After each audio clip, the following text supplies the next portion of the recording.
Hey everybody, it's Charlie from Daily Motor, and I have spent not only a week with the Sentra SR, but I have spent over 600 miles in the Nissan Sentra SR in all sorts of different driving. Highways, stop and go traffic, city driving. We've had 4 adults in the car. I've driven it through canyon roads. I am now intimate with the Nissan Sentra SR, and I can tell you that in this crowded class of compact crossovers, it just doesn't have the stuff. And I hate to say it because I specifically booked the Nissan Sentra because I wanted to experience a car that should, in theory, keep the spirit of affordable and every person sort of transportation alive. Because the Nissan Versa, which is smaller than this car, embodies that. It's a lot cheaper and it still offers kind of your must-have sort of feature set from a daily driver type of vehicle. You can walk out of the dealership for under $20,000 with that car and have yourself reliable transportation with a warranty and a dealer network for many years to come. And I think that's really cool. And there are very few cars in that subcompact segment anymore. But there are a lot of cars still in the compact segment against the Sentra. So it makes it hard to justify the $27,000 price point for this one when you can get not only a Corolla SE, but you could get a Corolla SE Hybrid for just a little bit more. You can get the new Civic LX. You're gonna have to pay a little bit more for an equally optioned Civic, but you can get you can get the Corolla, you can get the Civic, and you can even get yourself a Jetta, which will come in a manual transmission if you want that sort of driving experience, and can get up to 50 miles per gallon on highway driving, something that essentially none of the cars in this class can do. And then, on top of all that, for about the same price, you could get yourself into one of the compact or subcompact crossovers on the market for not much more money, or sometimes less money. Things like the excellent new Chevy Trax, or the Corolla Cross, or probably even the new 2025 Nissan Kicks that we're going to be driving here in a few weeks. So, we're going to go for a little drive in the Sentra SR. I'm going to talk about some of its merits, some of its drawbacks, but ultimately, spoiler alert, this isn't the love fest and kind of the ode to the sub $30,000 car that I was hoping it would be. Now you got a few different trim options for the Sentra. You got kind of the base car, the S, you got an SV, and then this SR. The SV actually makes a little bit more sense to me, as does the base S model, because this SR is it's supposed to be a little bit more sporty styled, have wheels that actually knock your fuel economy down a little bit, got this two-tone paint job. But the SV model gives you all of the feature set of this SR at a little bit less cost and with cool quilted fake leather seats. So I think that's pretty neat. I will say, if you're putting car seats in here, the door opens decently wide, and you saw the trunk action back there. I had a suitcase going.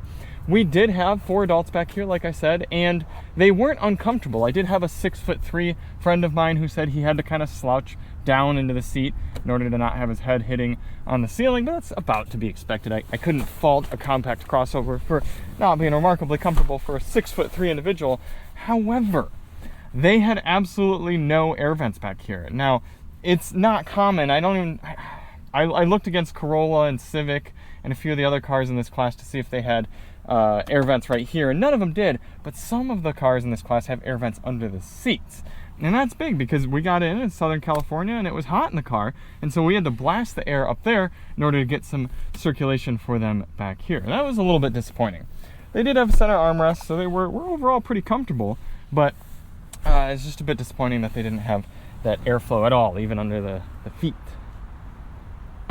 I should also say that I forgot to mention the Kia Forte. You can even get yourself a Kia Forte GT with that really fun 200-ish horsepower powertrain in either a manual or a dual clutch automatic for less than the cost of this car, believe it or not. So again, the arguments are tough there. We see some Bose branding on the speakers. This is an 8-speaker Bose sound system. It sounds okay. I gave it middle of the road rating. You can see our full review of that down below, and you can also see our full infotainment breakdown on this 8-inch touchscreen infotainment system, and we also have a dedicated fuel economy test for this car. It did do a little bit better than its EPA rating. I was impressed by that. Powertrain we're working with is a 2-liter naturally aspirated inline 4 engine paired up to a continually variable, or is it continuously variable? I think it's continuously variable transmission. And a lot of people like to dog Nissans for their CVT. And I actually don't mind that in this car. Most vehicles in this segment and the segments around it at this price point have CVTs. and it simply makes sense. It does the best job at keeping the engine speed right at where it should be, whether you need more efficiency or more power. Now, I know Nissans don't have the best reputation for reliability with their CVTs. I can't necessarily speak directly to that compared to any of the other brands, but I can only tell you my experience driving this new vehicle around. It's made sense with the engine, with the powertrain. I don't have the need for shifting through some sort of transmission for an engine that's this slow. Now, if we were talking something like the Forte GT, then yeah, it makes more sense to have a different transmission option. Give me that dual clutch, give me a traditional automatic if I'm going to be doing spirited driving. But for just around town, this CVT is just fine. Something I do appreciate being here in the Sentra is a lot of physical controls. We've got physical adjustments for the dual zone climate control, physical adjustments for volume, track selection, etc. We even have a big physical shifter here that's easy to use. However, a physical interaction that I do not care for is the fact that even in this 2024 model, we are dealing only with wired phone projection. Apple CarPlay and Android Auto, you got to plug in for both of them. That's why I have a big unsightly cable dragging through here that would disrupt Alyssa when she got in, or just kind of take up general space. It'd be nice to be able to hop in for your commute and simply have your phone projection working from your pocket. Fortunately, you do have both a USB-A and USB-C port up there, so pretty much whatever sort of cable you're dealing with, you should be able to plug it into the car without an adapter. That's nice, at least. Something that is kind of funny with the Sentra is you still have a foot-actuated manual parking brake. How many vehicles do you know that aren't full-size trucks that still have a physical manual foot brake like that? That's pretty funny. Ah, look at this. We've manifested it right there. A Kia Forte GT. So that car in black with the red striping down the bottom and everything like that, that car costs less than this. And that is just really my rub with the Nissan Sentra. This car doesn't do anything poorly. I mean, aside from having a bit of a complaint with the no rear air vents back there, this is a perfectly competent commuter sort of vehicle. And not only have I spent hundreds of miles in this car that I'm driving right now, but Alyssa and I also had a Sentra as a rental vehicle last year, and it also was perfectly competent. There's not really anything bad to say about the Sentra. But the other cars in this class have so much going for them. In fact, the new Civic was Daily Motor Car of the Year a few years ago, and now we got the new hybrid model that's going to be on the scene for this coming year, and then you've got the Corolla, which you know is going to be dead bones reliable for years and years and years, and offers more compelling safety features and technology in the vehicle. And then you get into the Koreans with the Elantra and the Forte, and up soon to be the K4. And not only are they cheaper, I think the Elantra might be a little competitive with this, but the Forte's cheaper, but you've also got that 10-year warranty, and that's huge. I mean, if you're somebody who's buying your first car, or you're maybe buying a secondary vehicle or something like that, you plan on putting on a lot of miles or owning it for a long time, having a bumper-to-bumper warranty that goes that long, that's really a value that you got to consider. I mean, in this car, you've only got bumper to bumper for 3 years and then powertrain for 5. So if that transmission goes out on year 6, then you're kind of up creek without a paddle. But if you got one of the Korean cars, you're going to go 10 years without having to worry about any sort of powertrain issues like that. Again, not a specific fault with the Sentra, but just another area that other competitors in the class excel.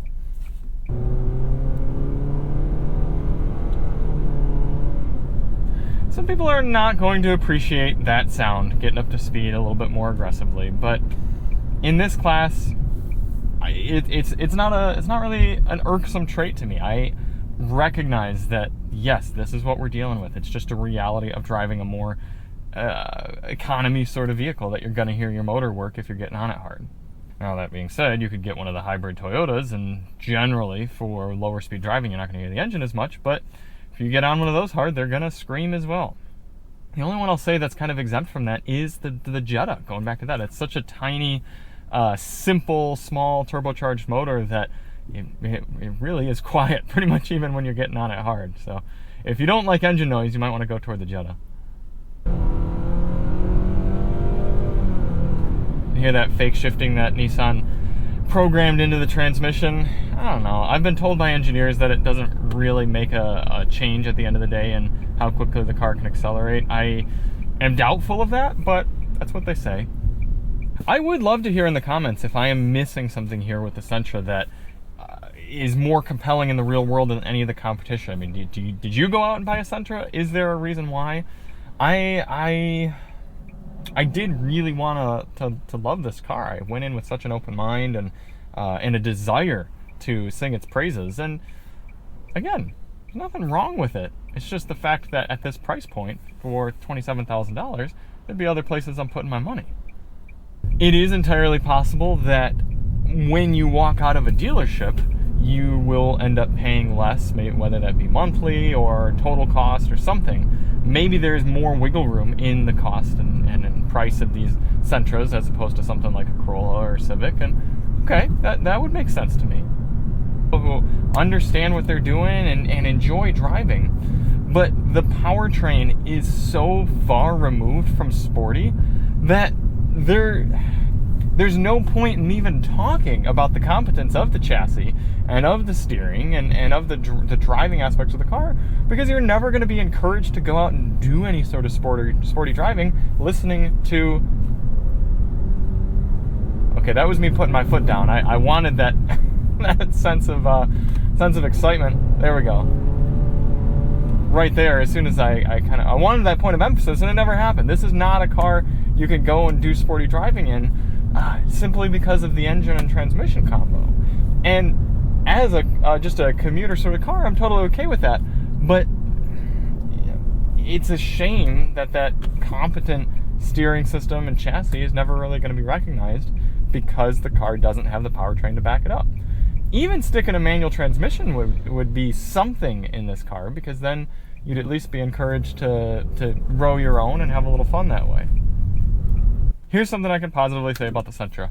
The seats have been quite comfortable. As I said, I've spent 2 different 4-hour stints in this car, and then I think 3 different 2-hour stints in the car. And I didn't notice any sort of particular uncomfortability at the end of any of those drives. You've got 2-way lumbar adjustment, well placed, power adjust seats here in this SR, although only one direction up and down. You don't have the kind of forward thigh up and down adjustment, but Nissan usually does a pretty good job with their seats, so I gotta give them that. So look, we had a Versa a few years ago, and I loved that car. It's one of the very few, especially now with the Mirage going away, and to be fair, I think the Nissan Versa is going away after 2025 as well. I don't know if Nissan's made an official statement, but they've been on record through Car and Driver that the Versa will be done after 2025. So that one's probably going to be gone soon also. But as of right now, the Versa to me makes a good amount of sense, because you go in, you get yourself a pretty basic trim, you spend less than $20,000, you get a car with a warranty and a dealer network.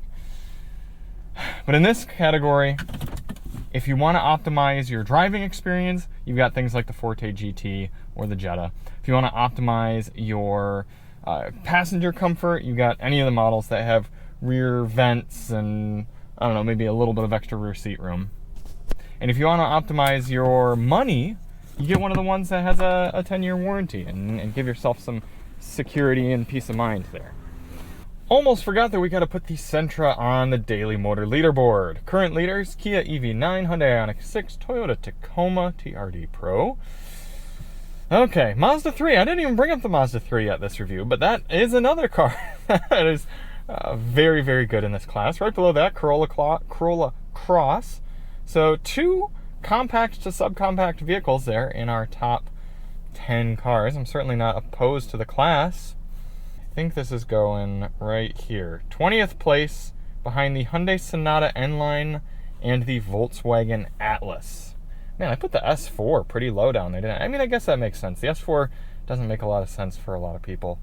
94, 650 Meridian, you're really far down as well. Okay, so there it is. Nothing exactly too surprising given my sentiment of the car. It doesn't do anything better than any of its competition, and it'd be one thing if it were a lot cheaper, but it isn't. So 20th place. So thank you all so much for watching. If you went and bought yourself a Sentra, let me know in the comments. Let me know if I'm missing something here, but I don't know. I think Nissan's putting their money into the kicks, so I'm really looking forward to driving that one, because that's a compelling product. And we'll see you on the next one. I'm Charlie from Daily Motor, and as always, drive on.